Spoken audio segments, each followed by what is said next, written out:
ববি 1 সপ্তাহের ছুটিতে গিয়েছিল। তিনি বাড়ি ফিরে এসে দেখতে পেলেন যে অনেক বস্তু বাহিনী চুরি হয়ে গেছে।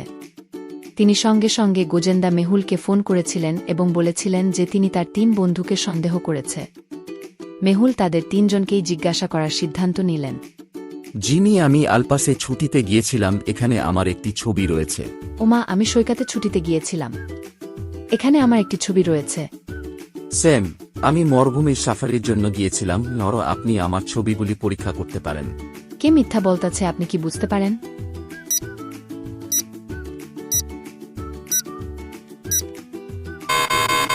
উমার ছবিতে ঘুড়ির দিক এবং জাহাজের পতাকার দিক বিপরীত। ছবিটি এডিটিং করা। আসুন আমরা আরেকটি দাতা দেখি। উমা একটি সুপার মার্কেটে কাম করত। তিনিই ছিলেন যিনি আজ কাম করতে এসেছিলেন, তাই সমস্ত কিছু দেখাশোনা করতে হয়েছিল। একটি বাচ্চা দুর্ঘটনাক্রমে একটি চকলেটের বক্স ফেলিয়ে দেয় এবং চকলেটগুলি মেঝেতে ছড়িয়ে পড়ে যায়। উমা বাচ্চার কাছে গিয়ে চকলেটগুলি পুনরায় সাজিয়ে তোলে। তিনি যখন কাউন্টারে পৌঁছেছিলেন, তিনি ক্যাশ কাউন্টার খালি দেখতে পেলেন। ক্যাশ কাউন্টারের পাশে একটি নোট ছিল। সেই সময় সুপার মার্কেটের ভিতরে কেবল 3 জন লোক ছিল। আপনি কি এই 3 ব্যক্তির দিকে তাকিয়ে চোরকে খুঁজে বের করতে পারেন?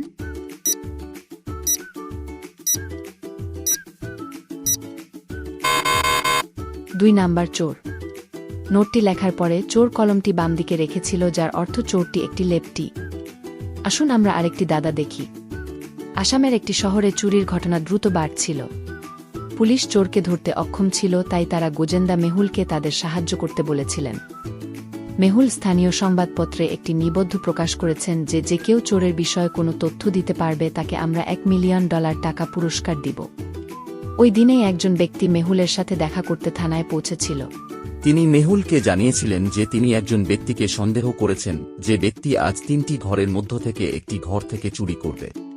মেহুল সঙ্গে সঙ্গে লোকেশনে পৌঁছেছিল। আপনি কি এই 3টি বাড়ির দিকে তাকিয়ে অনুমান করতে পারেন যে চোর কোনটি বাড়ির থেকে চুরি করবে?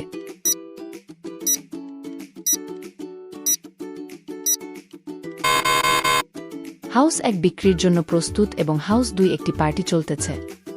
চোর তাদের বাড়ি থেকে চুরি করতে পারবে না।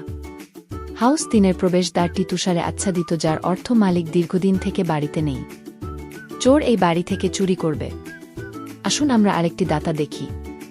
আজ সকালে একটি উদ্ভিদ মার্ট ছিনতাই করা হয়েছিল। গোয়েন্দা মেহুল চুরির তদন্তের জন্য মার্টে পৌঁছেছিল। মালিক, কেউ আমাকে মাথায় আঘাত করে সমস্ত টাকা পয়সা নিয়ে চলে গেছে। আমি গতকালের সংগ্রহটি এখানে রেখেছি এবং আমার কেবল 3 জন কর্মচারী এটি সম্পর্কে জানতেন। মেহুল 3 জন কর্মীদের জিজ্ঞাসা করেন। কর্মচারী 1: স্যার, আমি আসার সাথে সাথেই আমি মাঠ পরিষ্কার করতে শুরু করি। গতকাল অনেক গ্রাহক থাকায় এটি অগোছালো ছিল। কর্মচারী 2: স্যার, গতকাল আমাদের প্রচুর গ্রাহক ছিল, যার কারণে শাকসবজি সঠিকভাবে সাজানো হয়নি। আমি সকাল থেকেই এটি করতে ব্যস্ত ছিলাম। কর্মচারী 3: স্যার, আমি মাঠে এসেছি এবং কিছু সময় খাবার জন্য গিয়েছিলাম। আমি যখন ফিরে এসেছি, চোর সমস্ত জিনিস নিয়েছিল এবং চলে গিয়েছিল। এই 3 জনের মধ্যে কে মিথ্যা বলতেছে?